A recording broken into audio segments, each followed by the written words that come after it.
Television Network.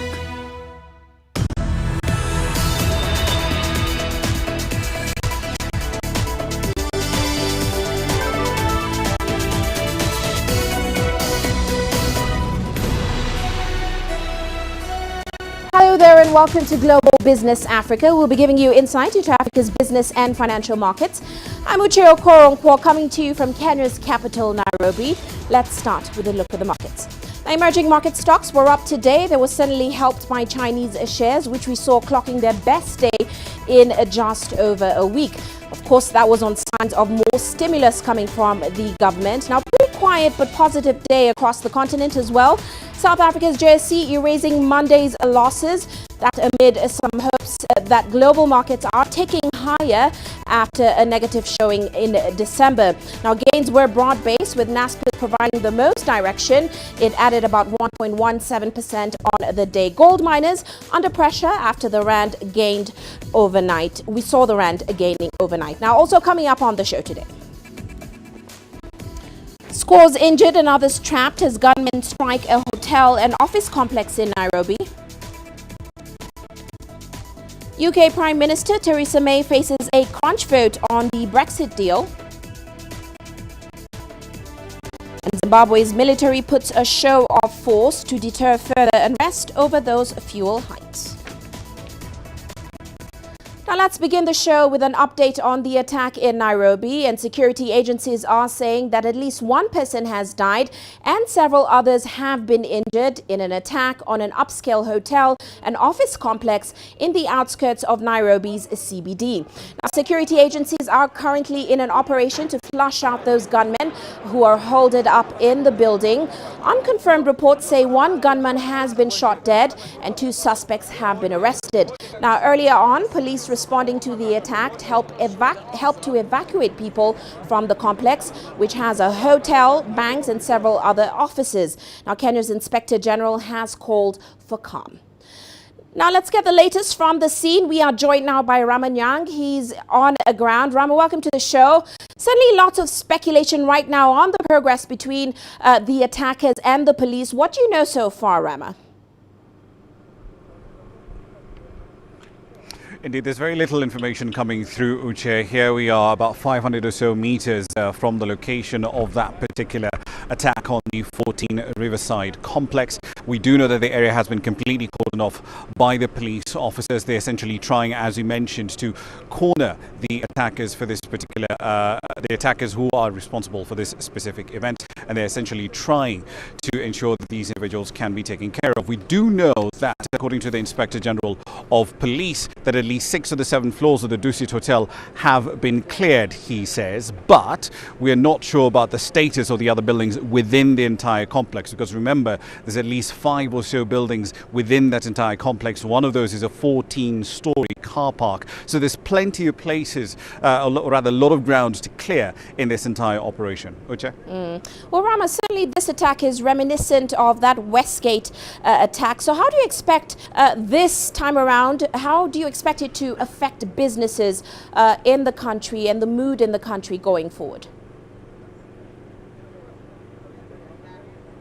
Indeed, that's going to be a little difficult to gauge because this attack did start pretty much after markets had already closed around 3 p.m. here in Nairobi. So at best, if you're looking for indicators, look for the Kenyan shilling to dollar shilling rate tomorrow, although that really won't necessarily be a direct gauge of how investors are looking at the country at the moment. You might also want to keep a very close eye on the stock market, particularly hospitality stocks, financial stocks perhaps might also be affected purely by sentiment as things currently stand. But here's the thing to remember, the NSE 20 is, as it stands, already deep in a bear market. So at this point, it's really difficult to gauge to what extent it might fall even further. And if that fall, if it does happen, might actually be related to what has happened here at this particular point in time. Yes, there are parallels being drawn with prior attacks that have happened in the country. Westgate, 67 people died there in that particular attack. About 150 students were killed in the attack in Garissa University. But here's the thing to remember. The response time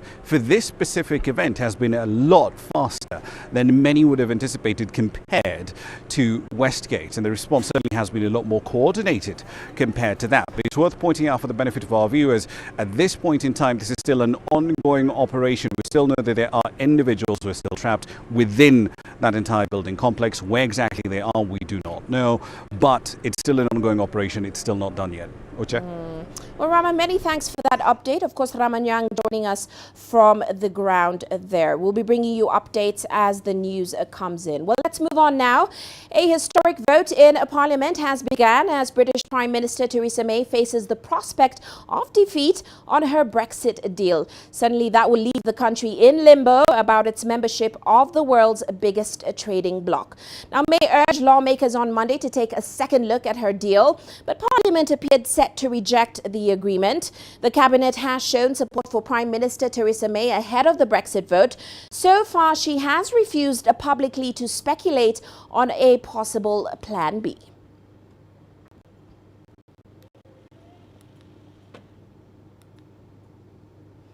Now, of course, it's decision day in the UK, the day Parliament finally decides whether to accept the Prime Minister's Brexit deal.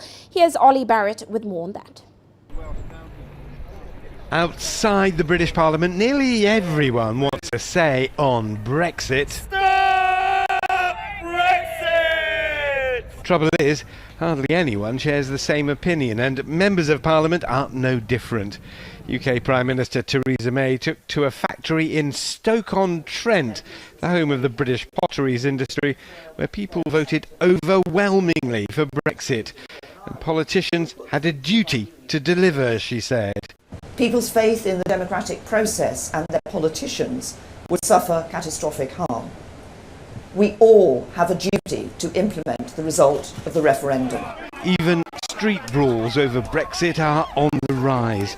Former Foreign Secretary Boris Johnson, who quit over May's EU withdrawal agreement, told local radio May's deal is the betrayal. If we do vote for her deal, we'll be permanently tied to the EU's customs union, to the EU's regulatory model. We'll have to continue to accept laws from Brussels. We'll be rules takers. That's not the way forward for this country. On either side of the Brexit divide, everyone seemingly agreed the Prime Minister will come out a loser in the parliamentary vote. On May's deal, it'll be a resounding defeat. We voted to leave. We want to leave. Well, I'm convinced it will be defeated. I think it's looking pretty dodgy for Theresa May. In Parliament, with a nod to history, one further appeal from Theresa May, greeted with laughter. When the history books are written, people will look at the decision.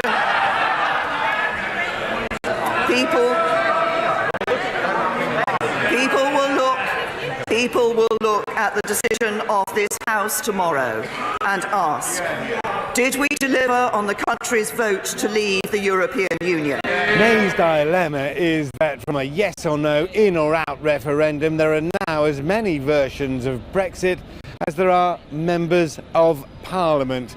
And as she's lost control of her party and her Parliament, it's very difficult to say where this adventure is going and ultimately where it'll end up. Richard Bestig, CGTN, London. Now, who really wants what out of this Brexit issue? And suddenly, why do more people think that Theresa May is likely to lose her biggest political battle? Let's examine that. In history, a hostile opposition, government deliver a botched withdrawal deal with nothing more. A party with no common cause. Well, I think that people will feel betrayed, and I think they will feel that there's been a great conspiracy. A tough negotiator. In the House of Commons, to take this in consideration. This is the best deal possible for Britain. This is the best deal possible for Europe. The British Prime Minister is caught in a political crossfire. The parties who matter don't really seem to agree on anything. A deadlock that threatens to plunge the UK into uncharted territory. So what exactly are their arguments here? Let's analyze them one by one. Starting with the UK Prime Minister, she believes her deal with the European Union is the best agreement possible, so the members of Parliament should back her and accept it. Though she hasn't ruled out revoking or extending Article 50, the law that defines the process of Britain's exit from the European bloc. Next is the Labour Party leader, Jeremy Corbyn. He says after defeating May's deal in Parliament, his party would bring a no-confidence motion, which would in turn lead to a government collapse and fresh elections. His plan is to win those elections and renegotiate the deal with the European Union. But his own party isn't united on this strategy. Many MPs believe that triggering a no-trust vote could deepen the political crisis and they would prefer a second referendum. May's coalition ally, the Northern Irish Democratic Unionist Party, critical to the government's survival, opposes the deal. They say the Irish backstop clause is unacceptable. May's Conservative Party, too, is deeply divided. Staunch Brexiters say her deal is a partial divorce with the EU, and the UK would be perpetually constrained by the EU. As all sides fail to find a middle ground, some experts believe May's defeat in Parliament is the most certain aspect of the issue. Let's see how the numbers stack up. Out of the total 650 MPs in Britain's House of Commons, May's proposal needs the support of at least 320 to sail through. Out of 315 Conservative members, around 100 oppose her deal. May's ally members of the DUP are expected to vote against the proposal, but they have ruled out voting against May if a no-confidence motion is brought by the opposition.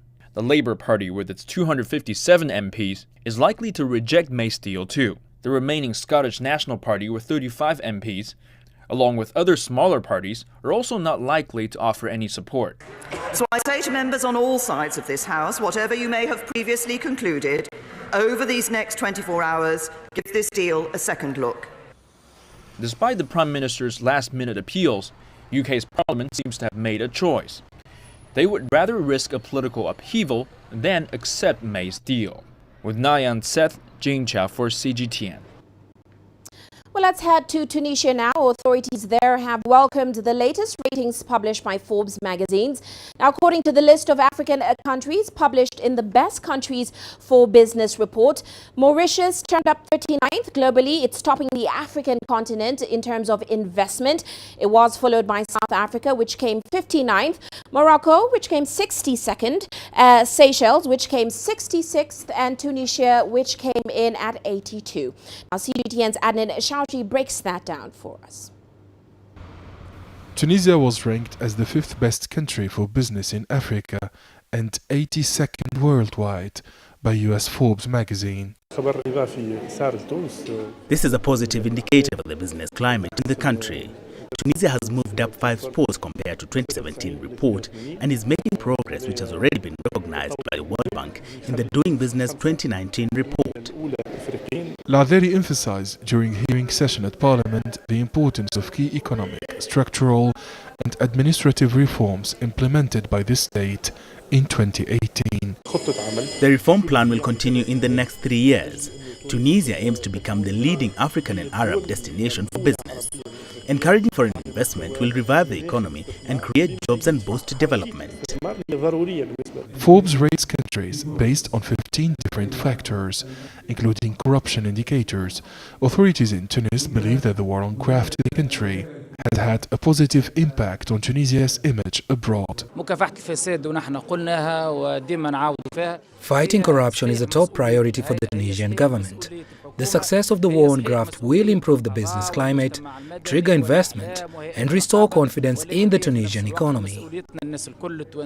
Forbes magazine took into account in its assessment reports published by the Freedom House, Heritage Foundation, Property Rights Alliance, the United Nations, Transparency International, the World Bank Group, Martin McLean, and the World Economic Forum. Analysts assert that 2019 will be a difficult year for Tunisia, as the North African country is slowly recovering economy is facing many challenges. However, authorities are confident that Tunisia's ranking will improve in the best countries for business assessment by Forbes magazine. Adnan Shauji, CGTN, Tunis.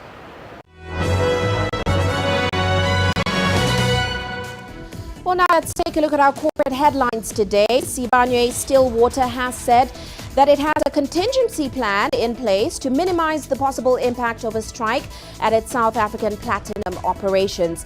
Now, the Association of Mine Workers and Construction Union announced that it's planning to strike on January the 22nd, and it will involve around 12,500 of its members. The gold-producing giant said while the expanded strike is allowed under the Labour Relations Act, it is within constrained parameters, and the company will seek legal advice on the merits of the strike in the platinum division. And to Tanzania, the central bank has transferred the assets and liabilities of local Bank M to Azania Bank. Now, the Bank of Tanzania took over the management of the bank in August, saying it had critical liquidity problems and it was unable to meet its obligations. At the time it was put under administration, Bank M had an asset base of around $435 billion US. Now, a Tokyo court has denied granting bail to former Nissan Motor Company chairman Carlos Ghosn. Now, Ghosn has been kept at the Tokyo detention house facility since his arrest. He is now being slapped with 2 fresh charges. One is underreporting his remuneration in Nissan Securities reports presented to Japanese regulators during the 3 years through March 2018. The other is for aggravated breach of trust for the alleged transfer of private investment losses to Nissan. And Toyota has unveiled its new Supra during the North American International Auto Show. Toyota says the car should be able to go from 0 to 60 miles per hour in 4.1 seconds. It will have an electronically limited speed of about 155 meters per hour. This, of course, will be the car giant's first sports car in nearly 20 years. And that's a look at our corporate headlines.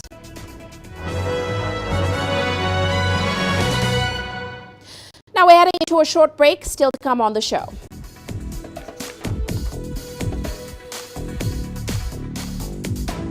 Zimbabwe's military puts a show of force to deter further unrest over those fuel hikes. And Somali MPs revise laws stopping foreigners from heading the central bank. The world economy as we know it is about to change. Global business reports highlight emerging markets, developing countries, and dynamic sectors worldwide. We feature top analysts and newsmakers to provide perspectives on every facet of business. From an on-the-ground perspective, we provide you with balanced and objective assessments. Fast, sharp, and insightful. Global business. Only on CGTN. Every story starts out like this. Okay. We'll head up now. But beyond the rush of the numbers, there's always a more fundamental question. What happened? Who has been affected?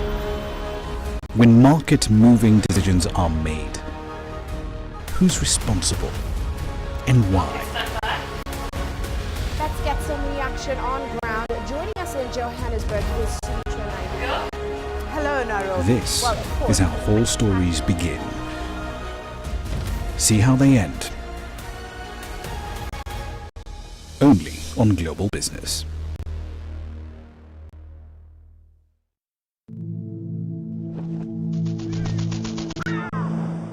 How will your world change today?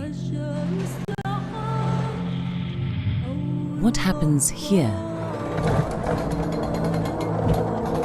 What happens there? Or what you make happen for yourself? If it matters to you, it matters to us too. Your stories are the stories that need to be told. Africa Live. Find your voice.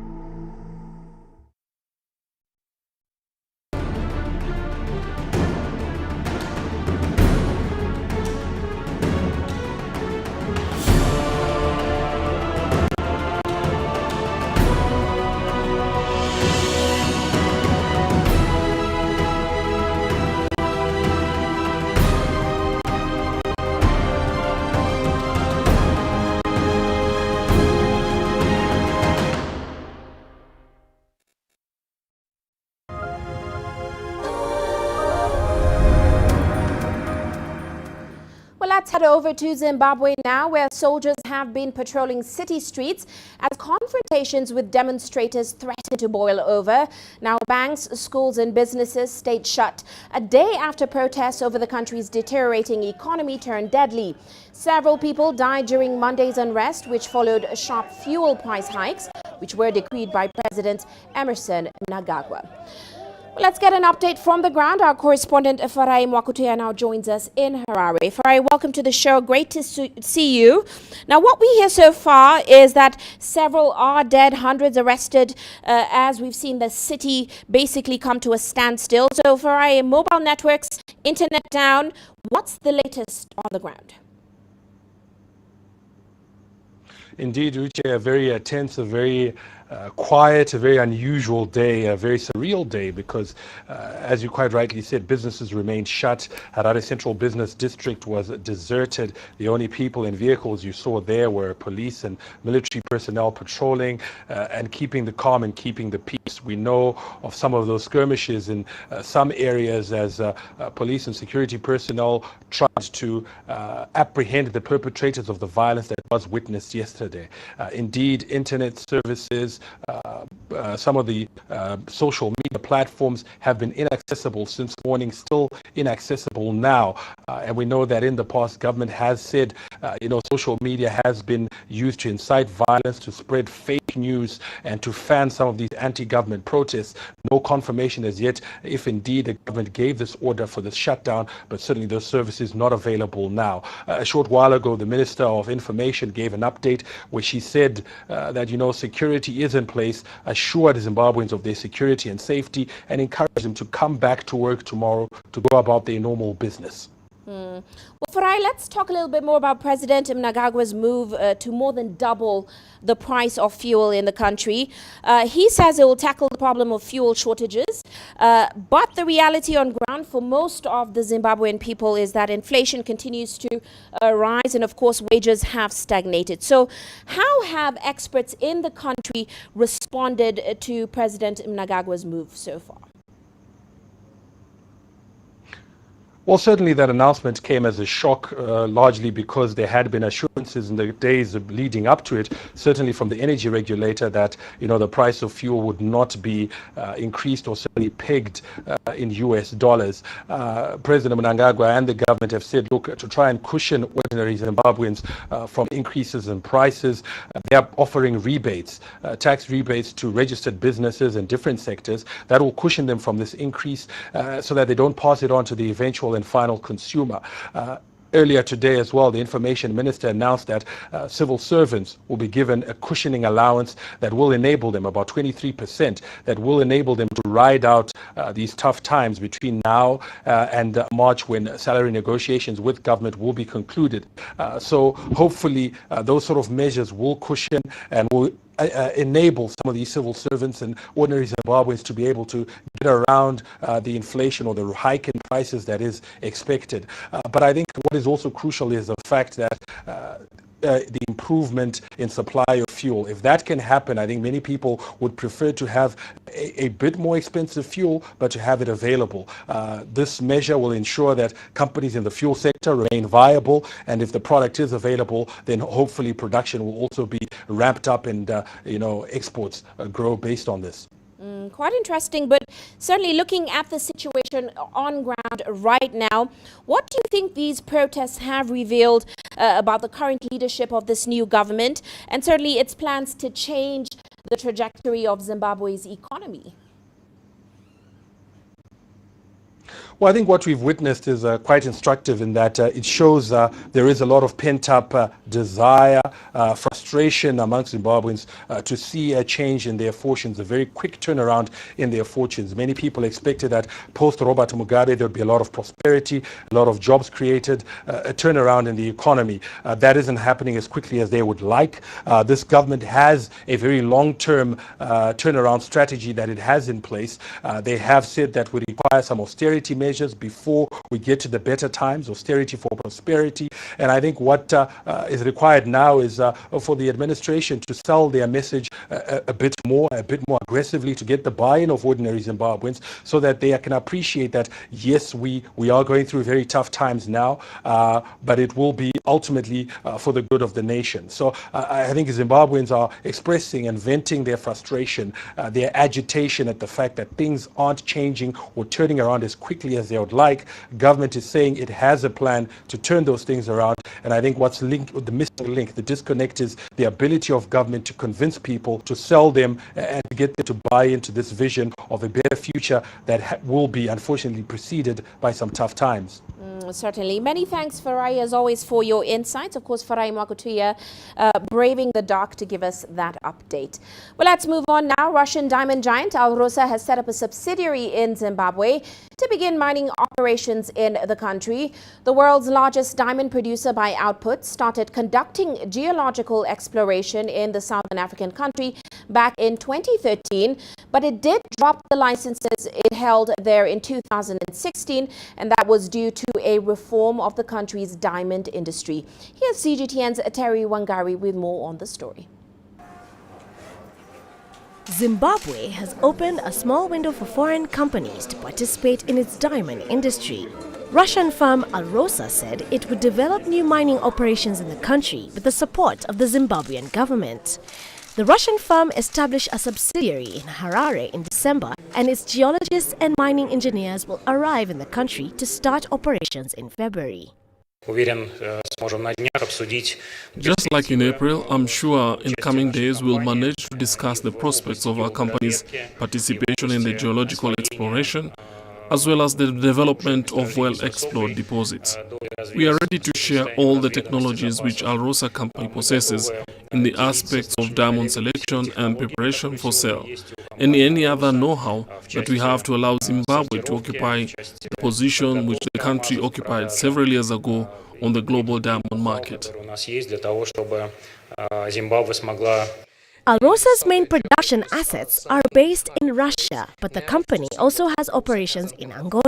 Russia has been raising its profile across Africa in recent years, signing military cooperation deals, ramping up trade, and looking at joint platinum projects in Zimbabwe. Myself and my delegation are very happy to have been invited by this organization, which has exposed to us the state-of-the-art technology in the field of diamond industry. And we are so happy that in the process, we believe that Alrosa will accept our invitation as Zimbabwe to participate in the development of our diamond industry. Zimbabwe has held a series of conferences in Africa as well as in London since the ouster of long-term leader Robert Mugabe in late 2017. The move hopes to raise expectations that the mineral-rich southern African country has become more investor-friendly. Terry Wangari, CGTN. Well, let's head to the Horn of Africa now. Somalia has made changes to its constitution that will allow foreigners to take up senior positions in the country's financial sector as Mogadishu hunts for a new central bank governor. Here's CGTN's Abdulaziz Bello with the update. Lawmakers in Somalia have amended the country's constitution, a move that will likely see the appointment of a foreigner as the country's next central bank governor. 158 legislators endorsed the changes to the law with 17 rejections, following a heated debate in the country's federal parliament.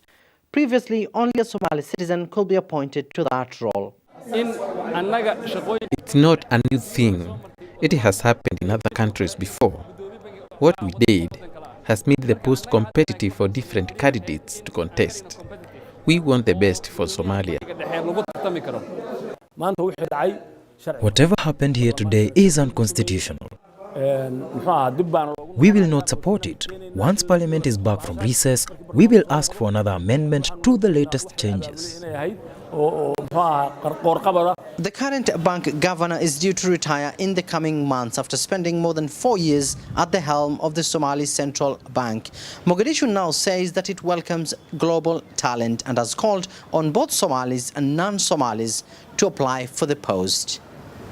Media reports, however, indicate that Somali authorities have settled for Nigel Roberts, a British national who previously worked with World Bank, among other financial institutions. There is nothing wrong with hiring an expert to lead the central bank. What the new governor will have to prove is his expertise. The governor's work will be technical. He will create policy alongside the government on how to enforce the new currency and come up with financial regulations and related laws.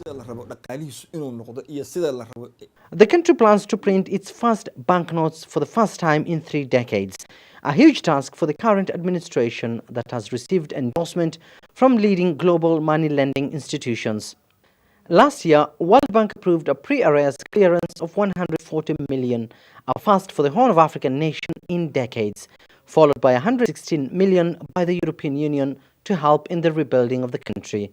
Domestic revenues has increased in recent years, a move experts say is part of several goals Somalia must achieve before international creditors write off the country's $5 billion debt. The country's president is yet to sign into law the latest amendment, but economists say that focus should not be on the nationality of the next central bank governor, but to ensure that recent financial progress made in the country isn't affected by political differences between the country's lawmakers. Abdul Aziz Bilon, CGTN, Mogadishu, Somalia. And in Senegal, the country's president, Macky Sall, has inaugurated the longest section of the nation's first ever regional express train. Now, the project is part of the West African state's emerging plan, which was launched by the government back in 2014. Senegalese President Macky Sall has launched the longest section of an express train in the country's capital, Dakar. The project connects Dakar with Diamniadio city, which is about 36 kilometers away. We opted for a fast railway equipped with the most modern technologies. It is the first of its kind in West Africa. This regional express train is part of the infrastructure of the new generation. Turkey's Yapi Markezi Group was selected back in 2016 to construct the railway line along with France Fichage Company and Senegalese CSE. Dakar's regional express train has a capacity to carry approximately 115,000 passengers per day. With a speed of 160 kilometers per hour, the train can roll around 36 kilometers within 45 minutes. The project is being developed under Senegal's Social Economic Development Plan, which was launched by the government in 2014. It is expected to have around 14 stations upon its completion. Nol Makugu, CGTN. Now to South Africa, the country's annual gold mining production contracted in November 2018. We saw it falling 14% compared to November 2017. The production decrease contributed to a 5.6% year-on-year decrease in the struggling sector, which signals that it hasn't recovered from its slump just yet. Now, in addition to the contraction in gold, we saw iron ore production falling by 19.7% year-on-year. Diamond production was down 21.7%. The three mineral groups together account for a third of the country's mining basket. Total mineral sales increased by 8% year-on-year. And the chair of Massmart and Walmart Africa, Kuseni Dlamini, believes that initiatives aimed at improving good governance in both private and public sectors should first start with the board of directors. Now, he spoke with CGTN's Angelo Coppola following his visit to Singapore. So you just got back from the Singapore conference of global board leaders. What was the key outcome for you?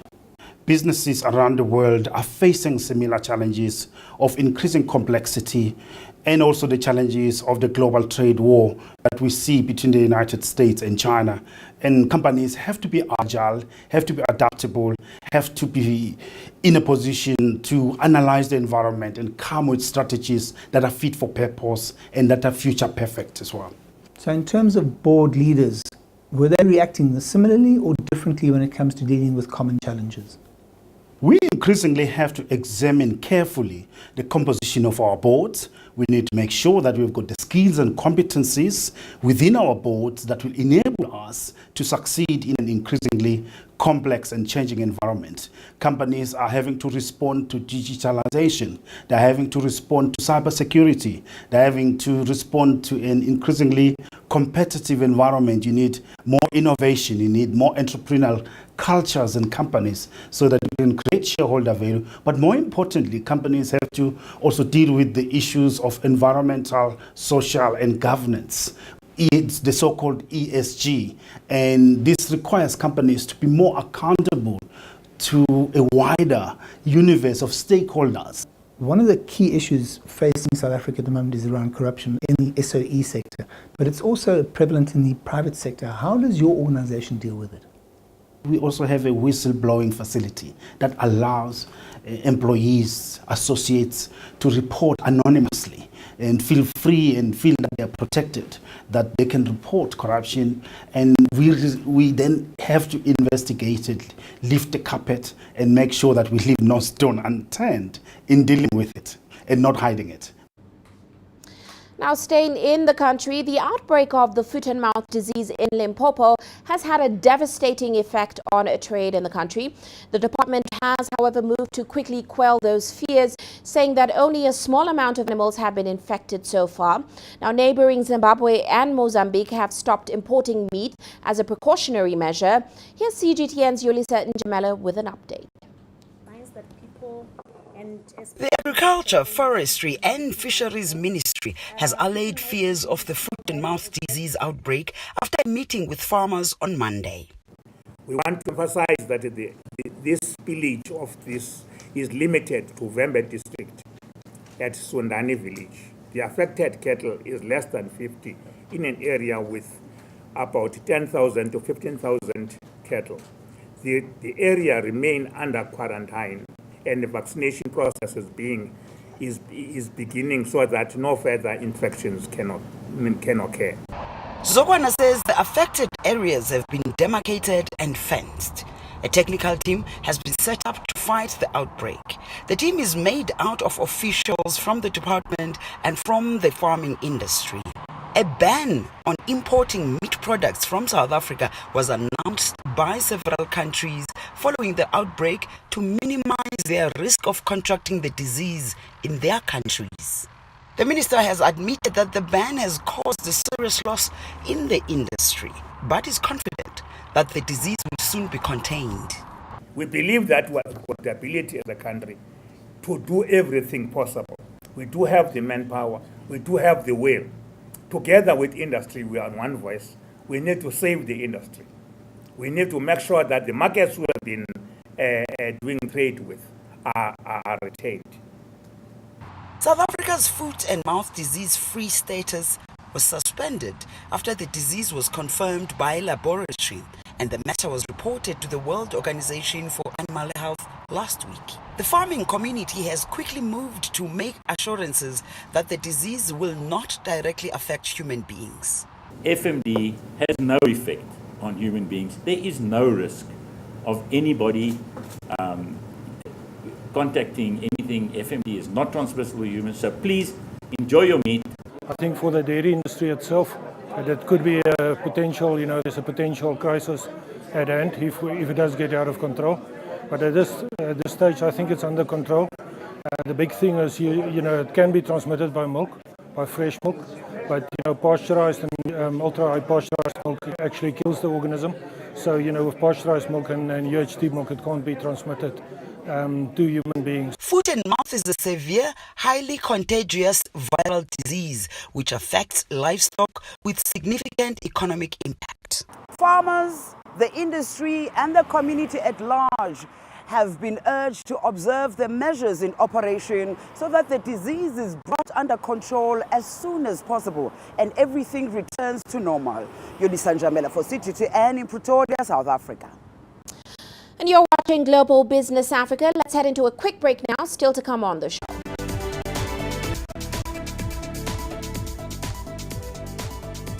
The UAE takes the lead in developing a global renewable energy base.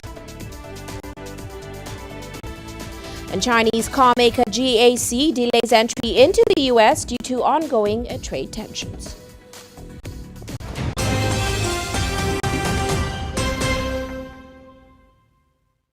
Business in Africa is at a crossroads. We celebrate those who are adopting and thriving despite the challenges, from grassroots to big businesses. Global Business takes you along for the ride as we track the making of a giant. Only on CGTN.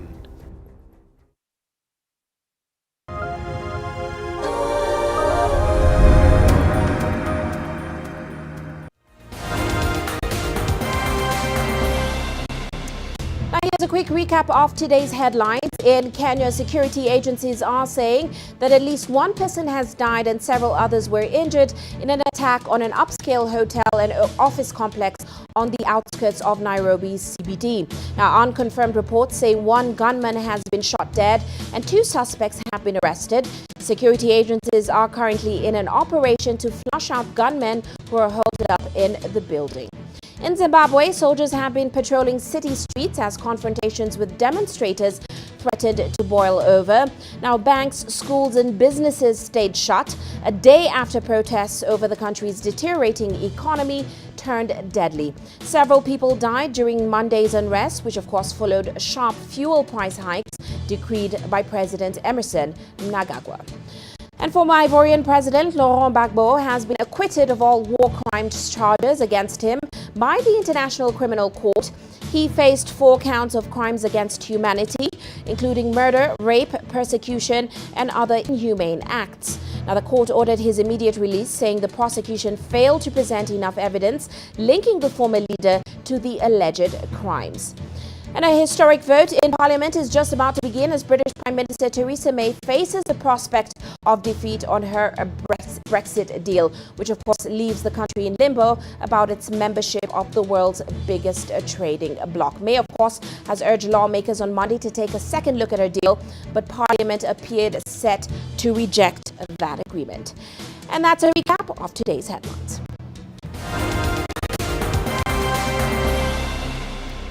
Well, let's stay with Brexit. Of course, it's decision day in the UK. Parliament is deciding whether to accept Prime Minister May's deal or not. Well, let's get Ollie Barrett on the line. He's joining us in London with the latest on that vote. Ollie, great to have you on the show. Now, it certainly seems like the discussion, Ollie, has moved from whether or not May will lose that vote to just how badly we expect her to lose the vote going forward. So, Ollie, is it looking like her last-minute plea for support worked or failed? It does look like her last-minute plea may have fallen on deaf ears. She has been up in the House of Commons repeatedly over recent weeks trying to sell the deal that she did reach with the European Union, but to get that deal nailed down, it does need to pass through the House of Commons, and at the moment it doesn't look like there is a majority there for it. So that leads us to the next question, which is what comes next. And Theresa May well, as soon as later tonight, present her plan B in the House of Commons if indeed her deal is rejected by parliamentarians. It's a deeply divisive issue, is Brexit. It remains so, and that doesn't just apply to the population of Britain, which polling shows is divided over Brexit and how best to proceed with it. It remains true about parliamentarians here at Westminster as well. Well, Ollie, give us a better sense of what exactly comes next. You talked about Plan B. We're possibly also looking at a no-deal Brexit in March. Will the March deadline happen? Give us a sense of what we can expect in the next phase. Well, put it this way, even if Theresa May's deal does pass and passes this very evening, that is still a very difficult date to hit, the 29th of March, because you have to get all of that legislation through the House of Commons in the intervening period, and that is not as easy as it might sound. So that's even if she wins the vote. If she doesn't, then we really are pushing the boundaries in terms of the time limits and how quickly you can get all of this stuff done. We would expect her, in the event of a defeat, to get back to the House of Commons in the coming days, perhaps in the coming hours, with her Plan B. Now, her Plan B may look rather a lot like her plan A, but she may also be able to head to Brussels, try and get some further clarifications or perhaps changes to the deal that she's already agreed with the European Union, in the hope that that will be enough to convince more MPs to get on board and perhaps back her vote a second time around. But bear in mind, the opposition Labour Party here are going to try and unseat her in the intervening period. They will potentially hold a vote of no confidence in her government. They want a general election because they want to take the keys to number 10 Downing Street and handle Brexit in an entirely different way. Now, like you mentioned, Ollie, for Prime Minister May, this could mean another vote of no confidence. It also could mean calls for a second referendum. Give us a better sense of what the chances are that this could happen.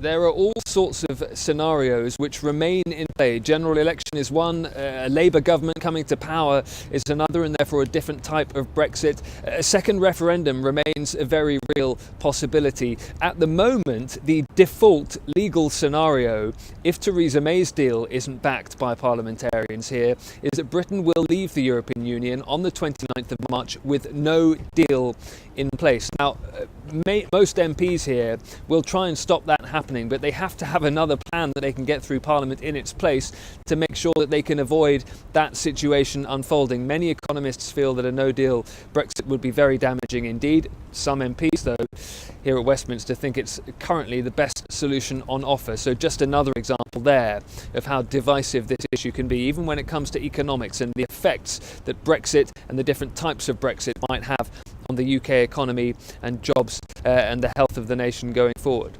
Well, many thanks, Ollie, for that update. We're certainly watching and waiting for the results of that vote coming in quite soon. Let's move on. In the meantime, the UAE has positioned itself as a center of gravity for energy at the opening of the Abu Dhabi Sustainability Week. Now, tens of thousands from more than 170 countries gathered at the event, which is aimed at reducing effects of climate change. The region wants to use its 75 years of experience as the center of hydrocarbon energy and as well as transfer those skills to investments in renewable energy. Now, the UAE's 2050 energy plan is expected to cut carbon dioxide by at least 70% and also increase clean energy use by 40% in the country. The world has made advances that exceeded even the most optimistic projections. In 2009, there were less than 14 gigawatts of installed solar capacity around the world. And today, there are nearly 400 gigawatts, representing a 28-fold increase. Wind power has also demonstrated similar growth, expanding from only 121 to 539 gigawatts. With wind and solar both becoming increasingly price competitive to break 1,000 gigawatts of power within only the next 5 years. Let's move on now. 2019's annual World Economic Forum is set to be the highlight next week in Davos, Switzerland. The main focus this year will be Globalization 4.0. Now, the event aims to send a more inclusive message on ways and how to tackle the current global warming. In the meantime, US President Donald Trump and French President Emmanuel Macron will not be on hand at the event this year. And here's what David Aikman, China's chief representative to the forum, had to say about the absence of Trump. We actually have comprehensive representation from all of those key nations. So even though President Trump will not be attending, there's a very high-level delegation with 6 or 7 cabinet level or above ministers. Similar with France, 5 or 6 really top cabinet level people. Also from the most relevant portfolios like trade, economy, foreign affairs, and so on. So given the working nature of the meeting, a lot can still get done at the ministerial level, and that's why we work really comprehensively with every country. One of the biggest delegations coming this year is the Chinese one, with ministers across a lot of key portfolios, including energy, including industry, including human resources, to be able to talk about the future of work. Now, Chinese automaker GAC Motors has decided to delay its entry into the U.S. market until the first half of 2020. Now, as CGTN's Dan Williams explains, the current setback was heavily advanced by the ongoing trade tensions between the U.S. and China. A taste of the future, as Chinese automaker GAC revealed its electric concept car, the Ontrons, at the North American International Auto Show. Developed at the company's design center in Los Angeles, the company hopes it signals a strong intent to compete in the international auto marketplace. But the ongoing trade dispute between the US and China remains a key concern, and it has now delayed the company's plans to sell vehicles in the US at least until next year. I cannot say that there is no impact at all. Originally, our plan was to launch our products into the American market at the end of 2019. However, due to the recent developments in the China-US relationship and due to our different views and discussions within the GAC group, we have postponed our plan. But still, we hope to introduce our products to the American market. In the meantime, GAC is also exploring expansion across Asia, Russia and Africa. GAC has increased its presence here at the North American International Auto Show in recent years. The company has also expanded its US footprint, opening 3 research and development centers, as well as registering a regional headquarters in California. Although the Ontrons at this stage is a concept vehicle, the company sees it as the ultimate road trip family car, and there is the potential for it to go into full production in the future. This is a crossover between MPV and SUV. So we call it a new species of a car, a new breed. If we got a very positive feedback from the audience, we might have the possibility to bring it into production in the future. GAC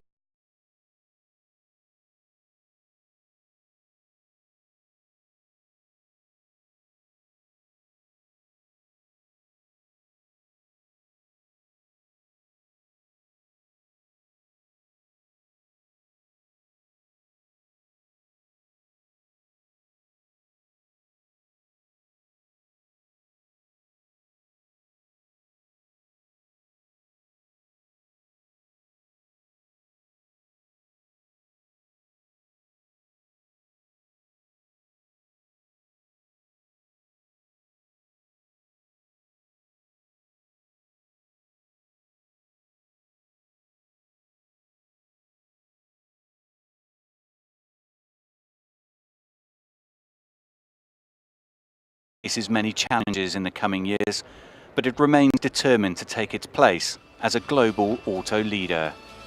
Dan Williams, CGTN, Detroit.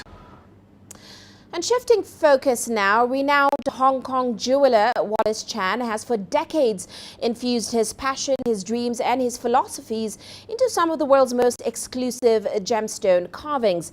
While CGTN's Lee Jae-joon talked to Chan and found out stories behind his brilliant creations, which have upstaged the boundaries of contemporary design.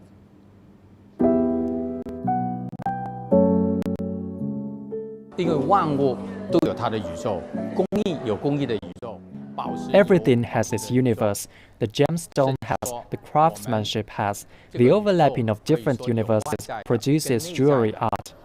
Wallace Chan became a gemstone carving apprentice in 1973. His creative journey has continued since then for over 40 years.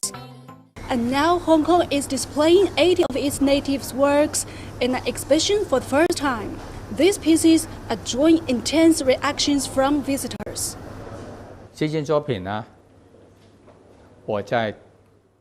I recommend this piece. It's an eye. In the eyeball, there's a beautiful peacock made of different stones. These stones also represent thousands of eyes. When you're looking at them, they are looking at you. Wallace Chan is not only a veteran artist, but also an innovator.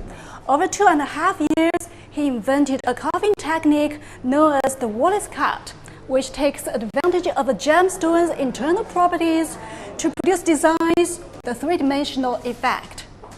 The